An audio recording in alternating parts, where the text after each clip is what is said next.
My seats to the show better be this good, Dua. Hey, Vogue. An answer to 73 questions is now your opening act. I'm ready. Okay, can you first tell me what you're standing on? This is the levitator. Can you tell me the purpose of the levitator? I get up every night and I perform levitating on this while flying through the arena. Oh my god, that sounds like magic. And how many shows have you performed on your tour so far? I've done 23 shows out of 109. Almost a quarter done. And what is the first thing you do when you get to a new city? I love to find a good restaurant and a really fun dive bar. How would you describe the Future Nostalgia Tour in your own words? The craziest thing I've ever done. What's been the most memorable show on the tour? You know, I do get spoiled almost every night, but I have to say MSG was a really special one for me. Love New York City. And how has your approach to touring changed since you first started? It's definitely not rock and roll. It's lots of sleep and lots of tea. Two very important activities. What tip would you give to someone who's about to start their first ever tour? Make sure you take some time for yourself to stay grounded in the midst of all this craziness. And what is your pre-show ritual? I do my dance warm-ups with my dancer Sharon, and then I do my vocal warm-ups with my backing vocalists. And then I have like a little fist pump handshake with my monitor engineer Alex, and then I'm off on stage. How is onstage Dua different from Dua just hanging out? Pretty much the same, just a lot more adrenaline. When did you feel most vulnerable on stage?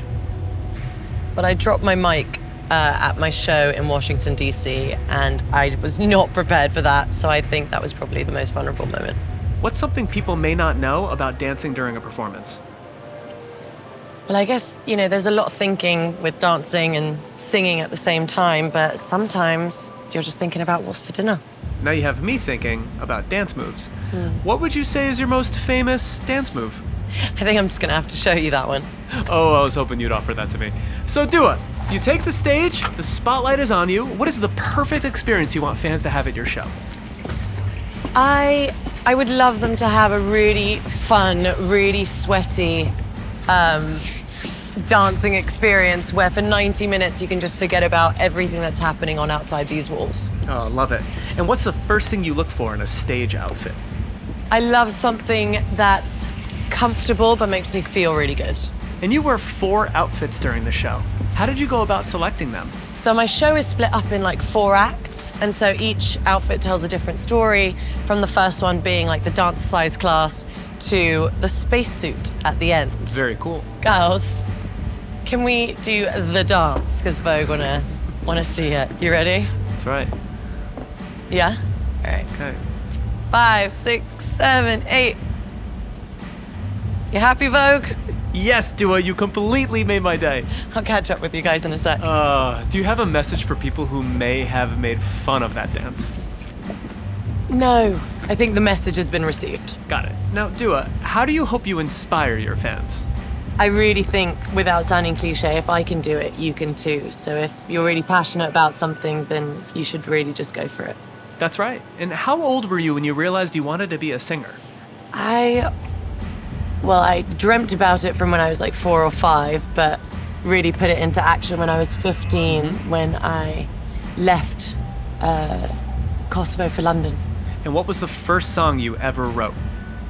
First song I wrote was probably around the age of 4 or 5, and I wrote it for my mum. It was in Albanian, and to translate it, it's like, when I grow up, can I borrow your shoes? When I grow up, can I wear your dress? When I grow up, can I be as pretty as you? And now it's just a running family joke. Oh, that's cute. And what was the most important lesson you learned when you started making music? Just to be really proud of the things that you put out, you know, what you represent and who you are as an artist, just to make sure that you have no regrets when you look back on the decisions that you made. What trait did you get from your mom? I definitely got my nurturing side and wanting to take care of people from my mum. And what about from your dad? The hard-working side and definitely the curiosity element. Was Albanian or English your first language? Albanian was my first language. What Albanian phrase was most often repeated in your house? Çka ka me hunger?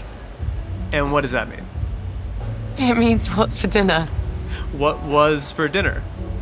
Lots of yummy stuff. My mum, she's a great cook, and she cooks amazing traditional Albanian food, so I always look forward to it, especially after a long stint on tour. Oh, that's amazing. And what was the most important thing you learned after moving out of your parents' house? I learned how to cook and how to do my dishes and do my laundry. Those are important things to know. And how do you unwind after a performance?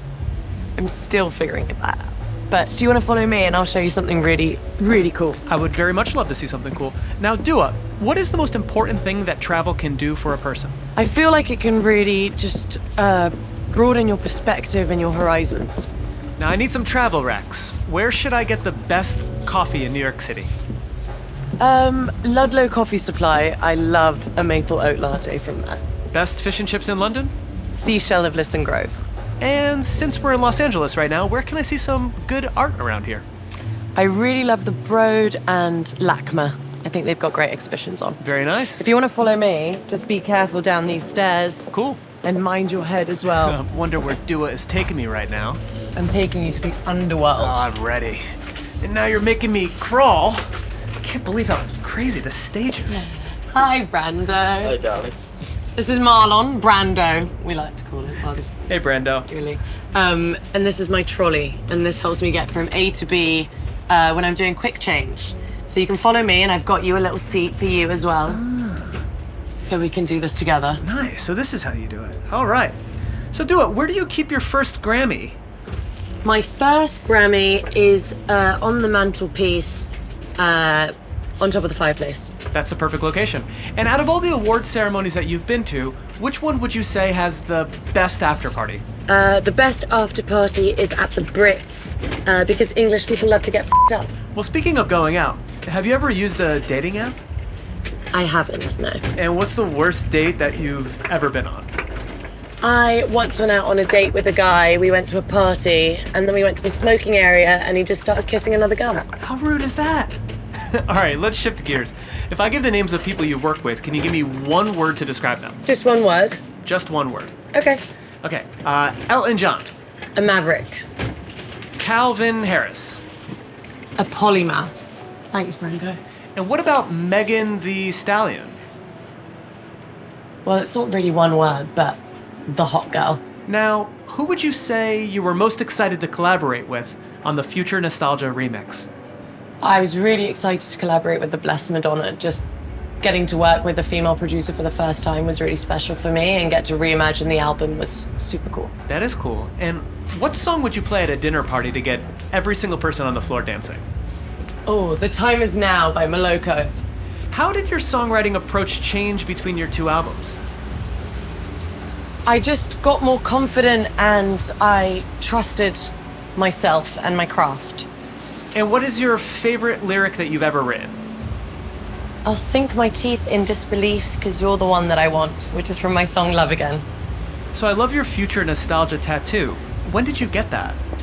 I got it before my album came out. I actually announced my album title through the tattoo. Very cool. And do you regret any of your tattoos? No, I don't regret any. Gin or vodka martini? Vodka martini, filthy. And what's one word that describes your style right now? Playful. I think that's a perfect description. All right, I'm gonna go and quickly change, and I'll be right back. Okay, Dua, I'm gonna keep firing questions at you while you're changing. We can't stop this. All right. All right.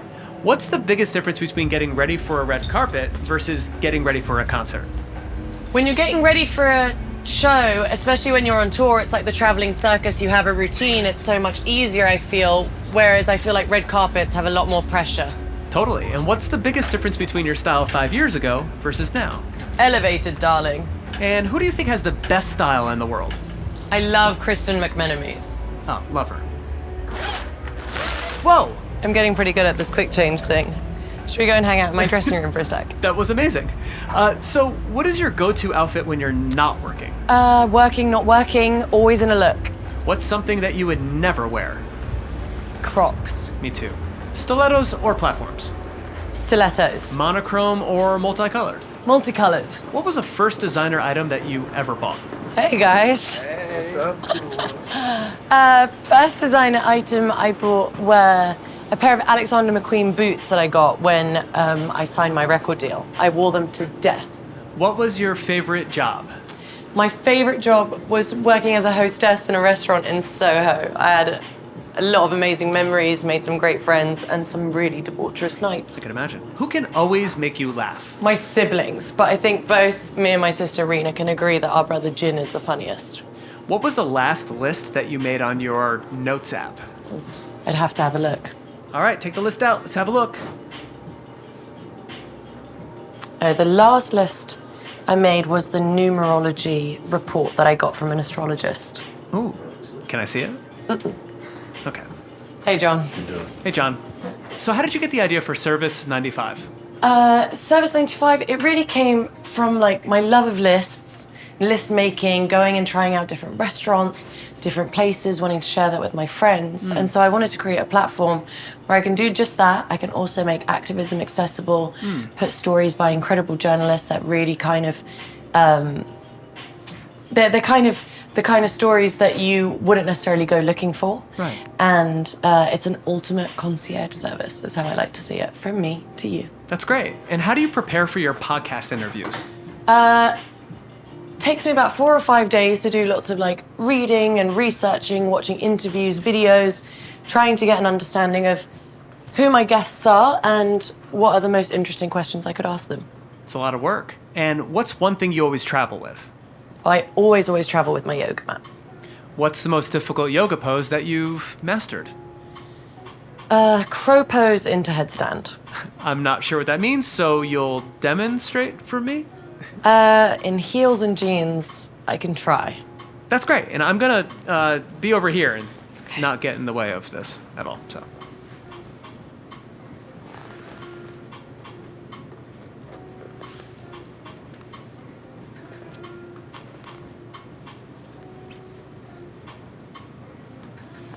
Whoa.